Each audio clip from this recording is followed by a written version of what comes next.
Today's episode is brought to you by the Daily Gardener Friday newsletter. You can sign up for the newsletter over at thedailygardener.org. Hi there, and welcome to The Daily Gardener, a podcast about garden history and literature. I'm your host, Jennifer Ebling, and today is May 9th. And before we get to today's show, I want to wish you a happy National Public Gardens Week. It occurs this week, starting May 6th, and runs through the 15th. The celebration started back in 2009 as part of the effort to bring attention to the country's public gardens. Go Public Gardens is an ongoing initiative to drive the 3 V's that are necessary for a healthy public garden: visit, value, and volunteer. Those are the 3 elements that make for a successful public garden. And you can be part of the celebration this week by visiting a public garden in your area. And by the way, you can find gardens near you on the interactive garden map in today's show notes. All right, here's today's garden history. Today we begin with the birth of Henri Cassini, the French botanist and naturalist. He was born on this day, May 9th, in 1781. Henri's second great-grandfather was the famous Italian astronomer Giovanni Domenico Cassini, and he discovered Jupiter's Great Red Spot and the Cassini division in Saturn rings. And so, to differentiate Henri Cassini from his ancestors, Henri is often called Cassini V. He's the 5th generation of Cassinis. Henri became a lawyer, and like many professionals, botany was a hobby for Henri, and his heart belonged to the sunflower family. And it was fitting that the genus Cassinia, or the sunflower genus, was named in his honor by the botanist Robert Brown. Henri's work had staying power. Many of his sunflower descriptions and observations are still valid now, over 2 centuries later. Henri married his cousin and had no children. He died of cholera at 50, and he was the last of the Cassini name, a punctuation mark on the wonderful Cassini legacy. And it was on this day, May 9th in 1807, that Lewis and Clark returned a book that they had borrowed from Benjamin Smith Barton. Before starting their incredible expedition, Meriwether Lewis had visited Barton at his home.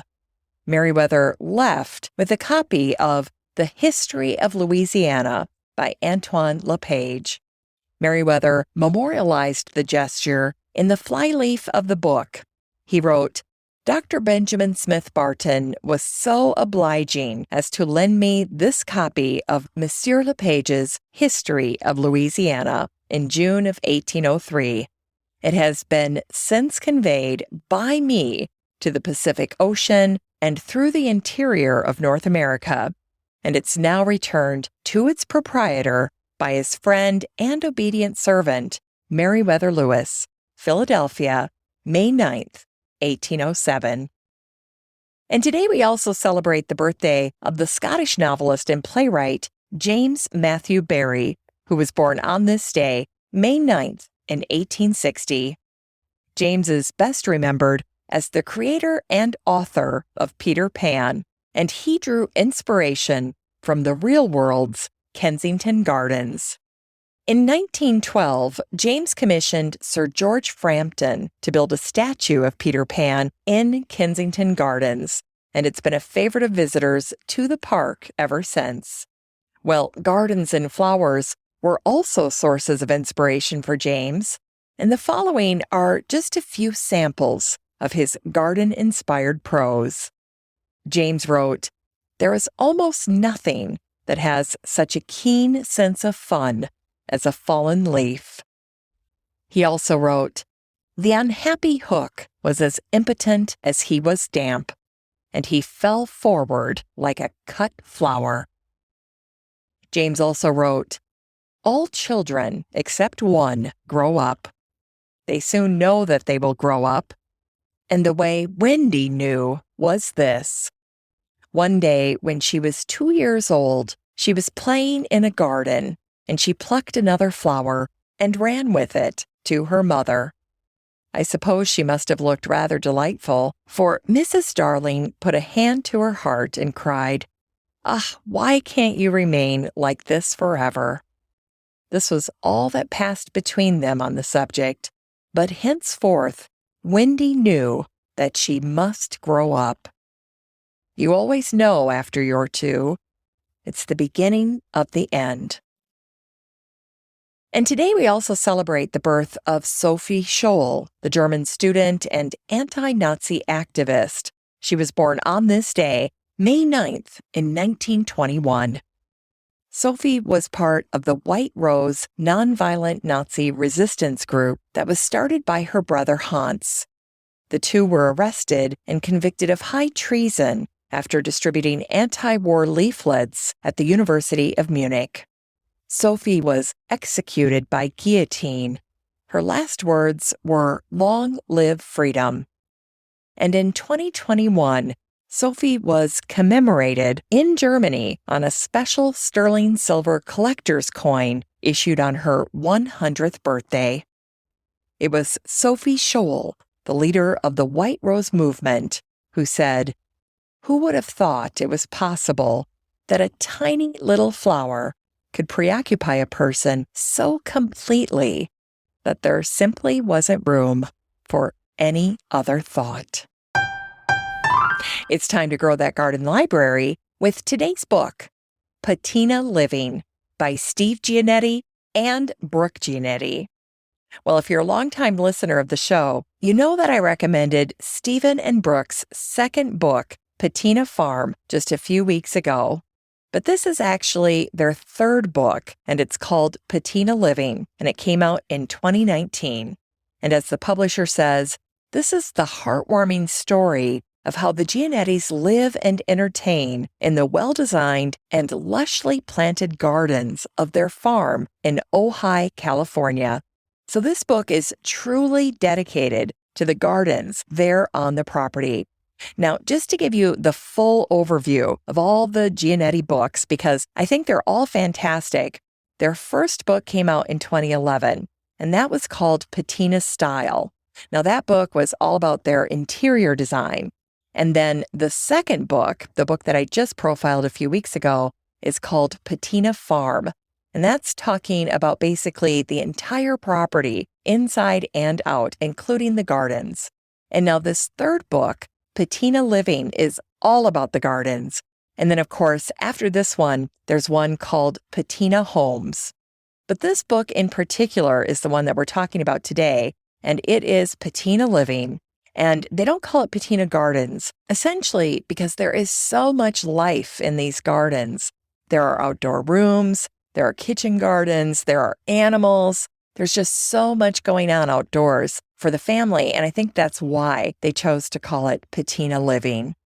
Now, I just thought it would be fun to go over with you really quick about this power couple that you have in Brooke Giannetti and Steve Giannetti.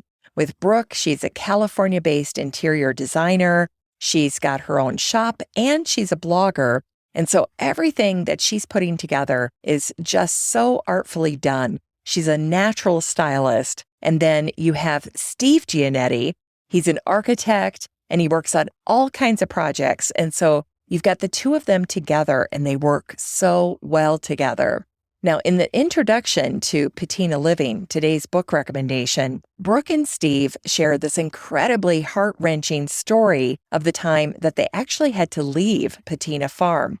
This was back in 2017, 5 years ago, when one of the California wildfires was threatening their property. And so they had to load everything up really quickly, and they were prepared to say goodbye to all of it.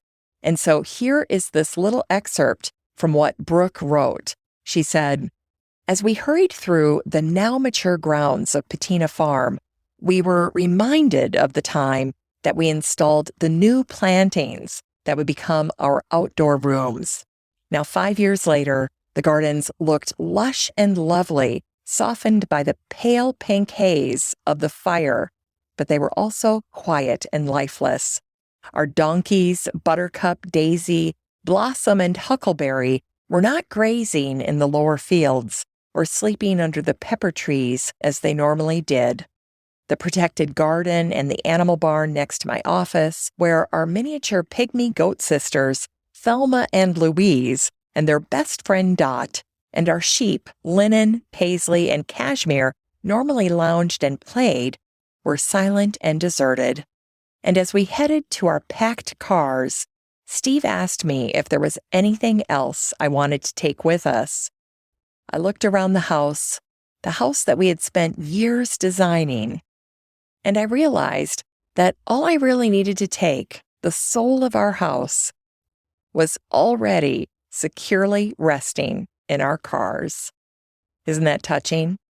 Well, later on in the introduction, Brooke sets out her goals for this book, Patina Living, and she writes, "As we've shared our journey to Patina Farm, many of our readers have shared their desire to move toward an organic, nature-centered life.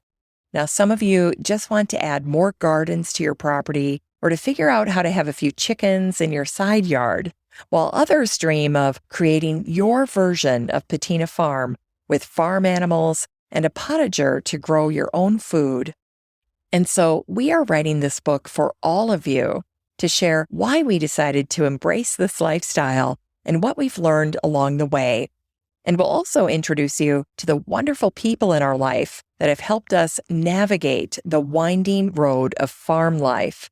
And one of the most important nuggets of wisdom that we've learned is that there's not just one way to live. The idea of this book is to explain what works and what hasn't worked for us and why. And by sharing our journey, we hope to demystify the homestead farm lifestyle. And then she says, if we city folk can do it, so can you.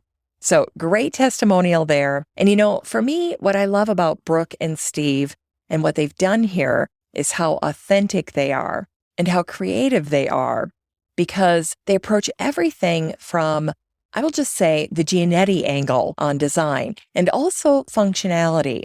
Because again, it's got to work for them because this is a working farm. This is a homestead property. And so while they want things to look beautiful, they're also pragmatists. And so I love that mix. Now, granted, up here in Minnesota, I'm never going to have the type of climate that they enjoy in Ojai, California. I'm never going to be able to grow rosemary and lavender year-round outdoors in my garden. But again, there is so much of what Steve and Brooke do here that can be translated into new solutions, no matter where you live. So if you're looking for best practice, then I think you cannot go wrong with any book by Steve and Brooke Giannetti. This book is 208 pages of gardens, outdoor living, all kinds of outbuildings, all kinds of spaces for animals, and a gorgeous potager to boot on a high-end homestead. You can get a copy of Patina Living by Steve Giannetti and Brooke Giannetti and support the show using the Amazon link in today's show notes for around $8. Fantastic deal. Way better than when I bought the book back in 2020. So great deal. $8. Well spent. All right, we're going to end today's show with the birthday of Charles Semick.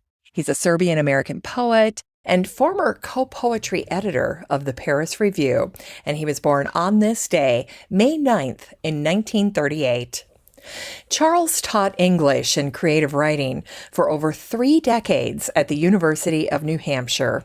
In 1990, Charles received the Pulitzer Prize for Poetry, and in 2007, he was appointed the 15th Poet Laureate Consultant in Poetry to the Library of Congress. Charles is one of the most compelling modern poets writing today. He once wrote, "Even when I'm stretched out in my coffin, they may find me tinkering with some poem." Here's an excerpt from Charles's poem called In the Traffic. What if I were to ditch my car and walk away without a glance back, while drivers honk their horns as I march toward the woods, determined once and for all to swap this breed of lunatics for a more benign kind who dwell in trees, long-haired and naked.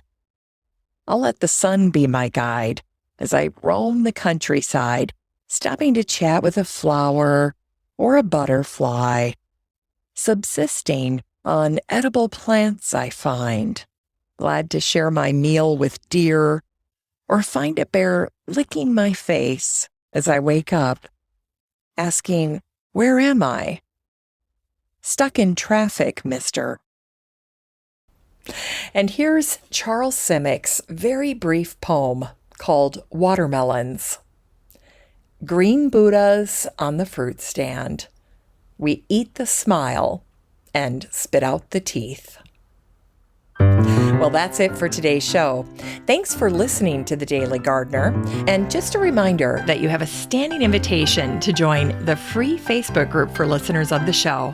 The next time you're over at Facebook, just search for Daily Gardener Community, where you'd search for a friend and then request to join.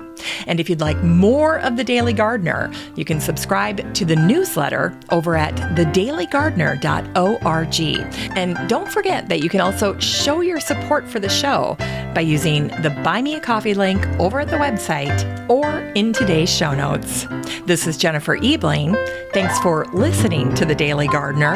And remember, for a happy, healthy life, garden every day.